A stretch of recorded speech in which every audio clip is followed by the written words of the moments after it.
نے ان دونوں آیتوں میں بری صحبت سے بچنے کا فرمایا ہے کہ انسان کو سنگت، ساتھی، دوست اچھے بنانے چاہیے، بری سنگت سے، بری دوستی سے، بری صحبت سے بچنا چاہیے۔ قرآن مجید کے اندر بھی یہ بات آتی ہے کہ قیامت کے دن لوگ کہیں گے یا لیتنی لم اتخذ فلانا خلیلا، اے کاش کہ میں فلانے کو دوست نہ بناتا، کہ اس کی دوستی کی وجہ سے مجھے فلاں گناہ کرنے پڑ گئے اور فلاں نیکی سے میں محروم رہ گیا۔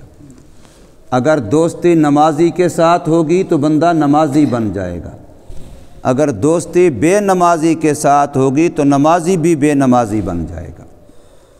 دوستی اگر اچھے بول والے کے ساتھ ہوگی تو اس کی زبان کا بول بھی اچھا ہو جائے گا، اور اگر دوستی ایسے بندے کے ساتھ ہوگی جس کی زبان گندی ہے تو پھر یہ بھی زبان پر قابو نہیں رکھ سکے گا۔ صحبت صالح ترا صالح کند، صحبت طالح ترا طالح کند۔ اچھوں کی صحبت سے بندہ اچھا بن جاتا ہے اور برے کی صحبت سے بندہ برا بن جاتا ہے۔ نبی پاک صلی اللہ علیہ وسلم فرمایا کہ نیک اور اچھے لوگوں کی صحبت ایسے ہے جیسے عطر فروش کی دکان، کہ وہاں سے اول تو خوشبو مل جائے گی، عطر مل جائے گا، نہیں تو کم از کم خوشبو آ ہی تو جائے گی، وہاں کی فضا کے اندر خوشبو ہوگی۔ اور فرمایا بری صحبت والے کی مثال ایسے ہے جیسے لوہار کی بٹھی، کہ وہاں اول تو چنگاریاں انگارے پڑیں گے، کپڑے جسم جلائے گا، نہیں تو کم از کم دھوئیں سے خوار تو ہوگا ہی ہوگا اور اس کی بدبو آئے گی۔ تو اس لیے صحبت کا اچھا ہونا یہ بہت ضروری ہے۔ نبی پاک صلی اللہ علیہ وسلم کی حدیث ہے، فرمایا جب بھی کسی کے ساتھ دوستی کرنے لگو تو پہلے اس بات کو دیکھو کہ جس سے میں دوستی کر رہا ہوں اس کا انجام کیا ہوگا، جس کے ساتھ میری اٹھک بیٹھک ہو رہی ہے، میرا تعلق، میرا لین دین بن رہا ہے، اس کا انجام کیا ہوگا۔ پہلے انجام کو سوچ کے پھر اس کے ساتھ دوستی لگاؤ۔ تو یہاں پر اللہ تبارک و تعالی ایمان والوں کو خطاب فرما رہے ہیں کہ یا ایھا الذین آمنوا، اے ایمان والو، ان تطیعوا الذین کفروا، اگر تم نے اطاعت کر لی، اگر تم نے کہنا مان لیا، اگر تم تابع دار بن گئے کن لوگوں کے؟ جو بے دین ہیں، کافر ہیں، اگر تم نے ان کی اطاعت کر لی، ان کا کہنا ماننا شروع کر دیا، ان کی تابع داری شروع کر دی، جی وہ یہ چاہتے ہیں، وہ یہ کہتے ہیں، ان کا طریقہ یوں ہے، ان کا حلیہ ایسا ہے، ان کا اٹھنا بیٹھنا ایسا ہے، ان کی خوشی غمی ایسی ہے، اگر تم نے ان کے ساتھ اطاعت والا معاملہ شروع کر دیا، ان کا کہنا ماننا شروع کر دیا، جو لوگ دین سے دور ہیں، تو نتیجہ کیا نکلے گا؟ یردوکم علی اعقابکم، تو تمہیں بھی الٹے پاؤں دوبارہ اسی بے دینی کی طرف، اسی کفر اور اسلام سے دوری کی طرف دوبارہ لوٹا دیں گے، اور نتیجہ اس کا فتنقلبوا خاسرین، پھر تم خسارے والے، ٹوٹے والے، گھاٹے والے بن جاؤ گے، اپنا نقصان کر بیٹھو گے، اور خسارہ ایسا ہوگا جس کا پھر مداوع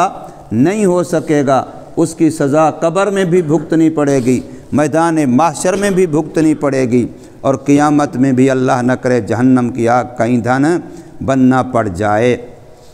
تو فرمایا کافروں کی دوستی کو چھوڑو، بے دینوں کی دوستی کو چھوڑو، بل اللہ مولاکم، اللہ تمہارا دوست ہے،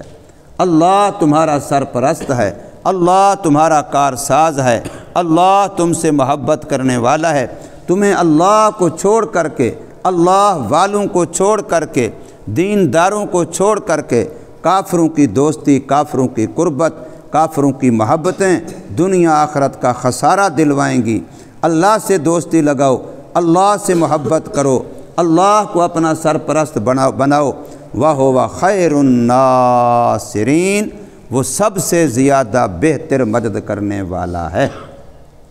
کسی کے ساتھ بھی دوستی اس لیے کرو گے کہ مشکل میں کام آ جائے گا، تو مشکل میں کام آنے والا اللہ ہے۔ مشکلیں آتی بھی اللہ تعالیٰ کی طرف سے ہیں اور جاتی اور ٹلتی ہٹتی بھی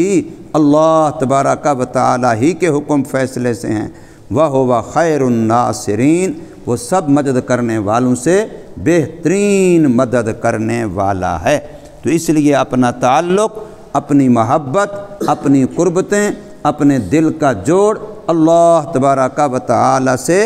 جوڑا جائے، اور یہی ضروری ہے۔ اللہ تبارک و تعالیٰ سے جوڑ نیک اعمال سے بنتا ہے۔ اللہ کی محبت پیدا ہوتی ہے نیک اعمال سے، اس لیے دعا مانگی جاتی ہے، اللہم انا نسألک حبک، اے اللہ ہم آپ سے آپ کی محبت مانگتے ہیں، وحب من یحبک، اور ان لوگوں کی محبت مانگتے ہیں جو تجھ سے محبت کرتے ہیں۔ جو لوگ تجھ سے محبت کرتے ہیں ہمارے دلوں میں ان کی محبت ڈال دے۔ وحب عمل یقربنا الی حبک، اور ایسے اعمال کی محبت مانگتے ہیں جو آپ کی محبت کے قریب کر دیں۔ اے اللہ ہم آپ سے ایسے اعمال کی محبت مانگتے ہیں جو ہمیں آپ کی محبت کے قریب کر دیں۔ تو آج جمعہ کا دن ہے، نیک اعمال کا دن ہے، تو اس دن کو خصوصی طور پر ہمیں نیک اعمال کے اندر لگانا ہے، نیک اعمال کے اندر گزارنا ہے۔ درود شریف کثرت سے پڑھنا چاہیے، سورہ کہف کی تلاوت کرنی چاہیے، ویسے بھی 24 گھنٹے سنت کا اہتمام کرنا چاہیے، اور جمعہ کی نماز کے لیے غسل کرنا، جمعہ کی نماز کے لیے اچھے صاف ستھرے کپڑے پہننا، جمعہ کی نماز کے لیے خوشبو تیل استعمال کرنا، اپنے بال ٹھیک کرانا، ناخن کٹوانا، تو یہ ساری چیزیں اس نیت سے کی جائیں کہ جمعہ کی نماز ہے، اللہ تبارک و تعالی نے اس کو سید الایام بنایا ہے، تمام دنوں کا سردار بنایا ہے، اور اس کی مستقل صورت قرآن مجید کے اندر نازل کی ہے، اور اس کے مستقل احکام اللہ نے دیے ہیں۔ یا ایھا الذین آمنوا اذا نودی للصلاۃ من یوم الجمعۃ فاسعوا الی ذکر اللہ وذروا البیع، تو گویا اللہ نے دنیاوی کام کاج ایسا جو جمعہ کی نماز یا اس کی تیاری میں رکاوٹ بنے اس سے روک دیا ہے کہ وہ کاروبار چھوڑ دو۔ اگر کوئی بندہ پیسے رزق کماتا ہے بچوں کے لیے، لیکن ایسے طریقے سے کماتا ہے جس کی وجہ سے جمعہ کی نماز میں اس کی تیاری میں فرق آتا ہے، تو حدیث پاک میں ہے کہ یہ کمائی اس کی حلال اور جائز نہیں ہے، یہ کمائی اس کی اچھی اور برکت والی نہیں ہوگی۔ تو ہمیں جمعہ کے دن کا خوب اہتمام کرنا چاہیے، اس کے اندر اپنی آخرت کی کمائی کے لیے خوب فکر کرنی چاہیے۔ اللہ تبارک و تعالی ہمیں سمجھ نصیب فرمائے، عمل کی توفیق دے۔